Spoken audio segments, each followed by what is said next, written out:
What's going on, folks? JJ here. Today, I'm going to be talking about Carmen the Bull Agnello.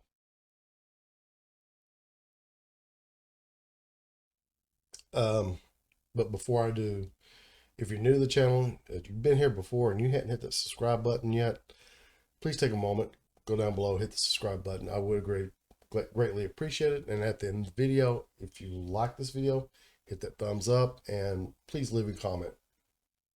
Any comments are acceptable as long as they're not nasty. So let's get on with this. Carmen the Bull Agnello. John Penisi of Sitdown News just recently did a video about an incident that his family had with Carmine the Bull.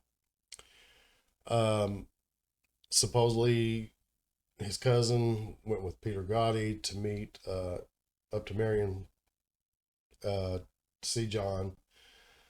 And while they was there, Victoria wanted to go see a movie, so Peter tells John's cousin to go ahead and escort her to the movie. He reluctantly does so. So when they get back in town, Carmen gets wind of it, arranges a meeting at a scrapyard with John's cousin. When John's cousin shows up, he breaks his arm with a baseball bat. Another incident that was covered, or several incidents that was covered by, Jeff Nadu, the Sitdown podcast, or the Sitdown Mafia History, in which it was there was a rumor, or it was alleged that while they were dating, Carmen and Victoria, that he roughed her up a bit.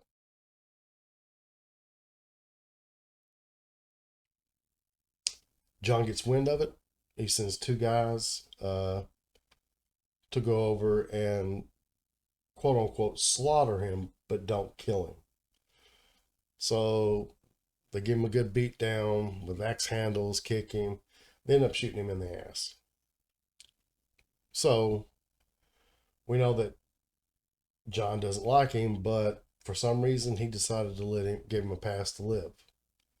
Now, whether it be he didn't want to take no heat from it, or it was because Victoria loved the guy, who knows? And Jeff Nadu did a good piece on this. So I'm going to leave both links to John Penisi's story and Jeff Nadu's story down below in the description box.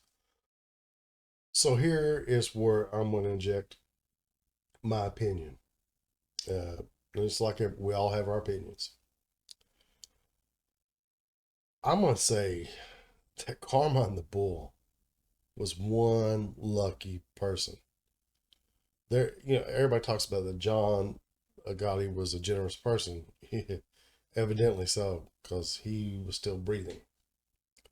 Had that been Neil Dellacroce, had that been Carmine Gambino, or Carlos Gambino, or even the Chin, that man wouldn't have been breathing after that.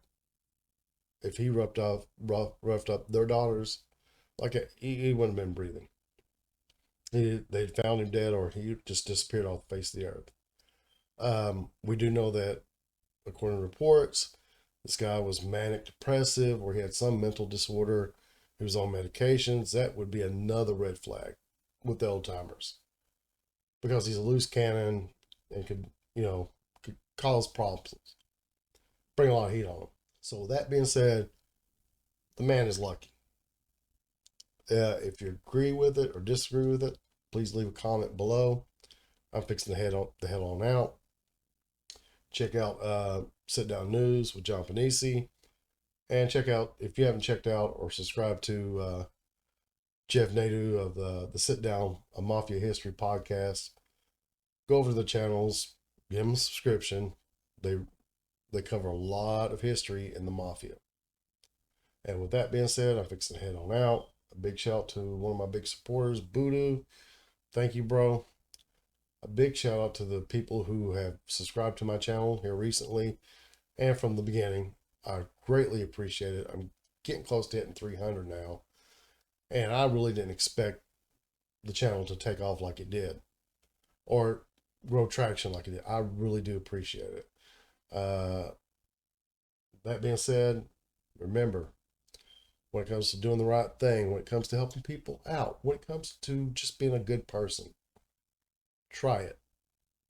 It works. I'm out.